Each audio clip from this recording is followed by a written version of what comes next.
However, many have been expressing discontent with Trump's election win. Green Party former presidential candidate Jill Stein joined the opposition, warning that a Trump presidency will only deepen the crisis in U.S. politics. We do not consent to empire, to endless war, to the offshoring of our jobs, to the downward pressure on our wages, to health care and education that are putting everyone into debt, a generation locked into debt. In fact, we're saying we do not consent, and simply because we have a new authoritarian president is not reason for us to be quiet. In fact, this is more reason than ever for us to stand up. So this is about us, realizing that we are in the target hairs. We are the only ones who are going to save us. It's time for us to stand up, to be seen and be heard, in particular to protect really vulnerable brothers and sisters right now, from the indigenous people fighting at Standing Rock, who are fighting for us all, to the immigrants who are in the target hairs. If they put out a registry for Muslims, that's the time for us all to register. We need to throw monkey wrenches into the wheels of destruction that are accelerating under this president. In the aftermath of media coverage of the US presidential election campaign and Britain's vote to quit the EU, the Oxford Dictionaries groups declared post-truth to be its international word of the year. Let's have a look at some of the other linguistic trends from 2016. A new world deserves a new word: post-truth.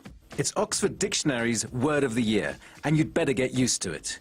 It means relating to or denoting circumstances in which objective facts are less influential in shaping public opinion than appeals to emotion and personal belief. Basically, emotion beats truth. Here's an example. Unprecedented bombing. Look what they've been doing to eastern Aleppo. Hundreds of people were killed. Many have called it genocide. These children are too young to know what it really feels like to be safe.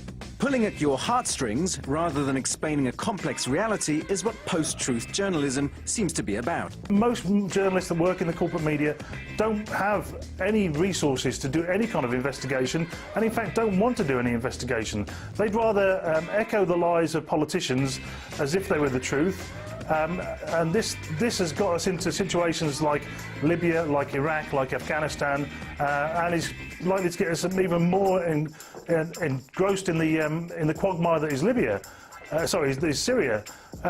So we've destroyed countries based on lies. Another new concept that's being used to describe our new reality is filter bubble. You can become trapped in one by social media, when algorithms selectively guess what information you'd like to see. But there are also way bigger bubbles than Facebook ones. Take the bubble the majority of US politicians, media outlets and pollsters got themselves stuck in during the presidential election campaign. The idea of a Trump victory had got completely filtered out. Of course they all thought Clinton would win.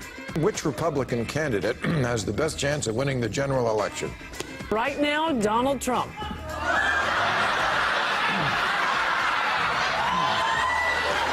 Clinton today is more likely to win. Hillary Clinton's going to win in a landslide. We could be talking landslide. Liberal media so upset, visibly upset, about Donald Trump's victory. You're awake, by the way. You're not having a terrible, terrible dream. Also, you're not dead and you haven't gone to hell. This is your life now. This is our election now. This is us. This is our country. It's real. What if there was a place where the unthinkable didn't happen and life could continue for progressive Americans just as before? Now there is. Welcome to The Bubble. The Bubble is a planned community of like-minded freethinkers, and no one else. Well, not everyone got stuck in that bubble, and some of them got their own word too.